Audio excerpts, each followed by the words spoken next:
पश्चिम बंगाल में तृणमूल कांग्रेस की सरकार पर एक बार फिर हिंदू विरोधी नीतियों को लेकर आरोप लग रहे हैं। कोलकाता नगर निगम द्वारा जारी किए गए एक सर्कुलर में विश्वकर्मा पूजा की छुट्टी रद्द कर दी गई और ईद पर एक के बजाय 2 दिन की, ध्यान से सुनिएगा, एक की बजाय 2 दिन की छुट्टी, हिंदू छुट्टी को हटा के यहां पर ईद की छुट्टी में ऐड कर दी गई, उसको छुट्टी घोषित कर दिया गया। जब यह सर्कुलर सार्वजनिक हुआ तो भाजपा सहित तमाम हिंदू संगठनों ने ममता बनर्जी की सरकार को घेरना शुरू कर दिया। हालांकि बाद में नगर निगम ने इसे टाइपिंग एरर बताकर वापस ले लिया, लेकिन इस पूरे घटनाक्रम ने एक बार फिर बंगाल सरकार की हिंदू विरोधी नीतियों को उजागर कर दिया है। क्या कुछ है मामले में, यह जानेंगे हमारी बंगाल ब्यूरो चीफ संगीता झा से एक रिपोर्ट में। देखिए,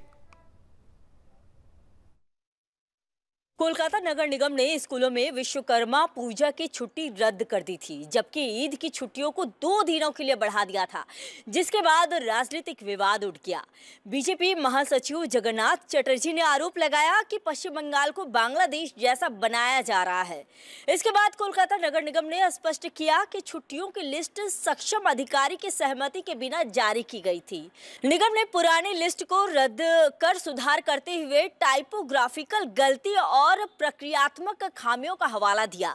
निगम ने आश्वासन दिया है कि राज्य सरकार के आधिकारिक अवकाश कार्यक्रम के अनुसार नई सूची जारी की जाएगी।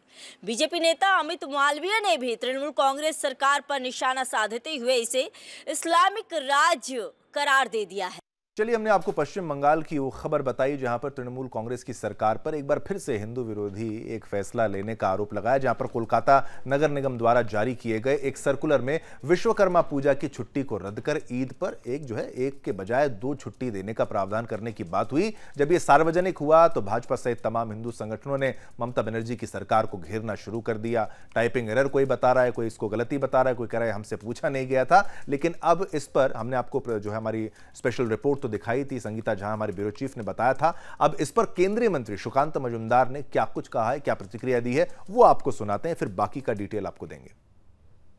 बनर्जी की कार्यकाल में दुर्गा पूजा या जो भी पूजा हो, विश्वकर्मा पूजा की छुट्टी घटेगी और ईद उल फितर का छुट्टी बढ़ेगा, यही तो स्वाभाविक है।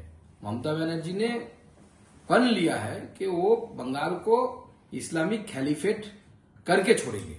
और इससे पहले ममता बनर्जी के नजदीक वाले लोग, फिराद हाकिम साहब से लेकर बहुत सारे लोग बोल चुके हैं। किसी ने बोला कि हिंदुओं को काट के हम भागीरथी में डुबा देंगे।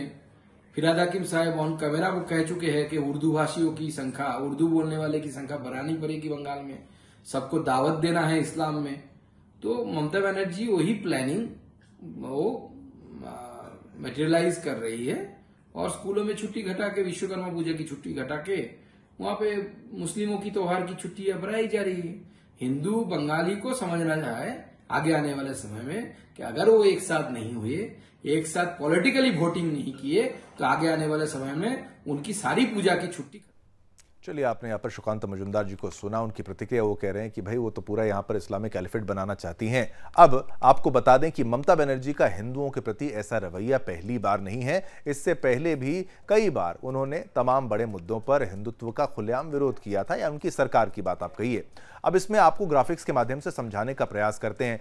इमाम भत्ता 2012 हिंदुओं से देखिए, सरकार ने 2012 में इमामों और मुअज्जिनों को मासिक भत्ता देने की घोषणा की। हिंदुओं ने इसका विरोध किया क्योंकि हिंदू पुजारियों के लिए ऐसा कोई प्रावधान नहीं था। ये मामला कोर्ट तक पहुंचा और न्यायालय ने इस भत्ते को असंवैधानिक करार देकर रद्द कर दिया।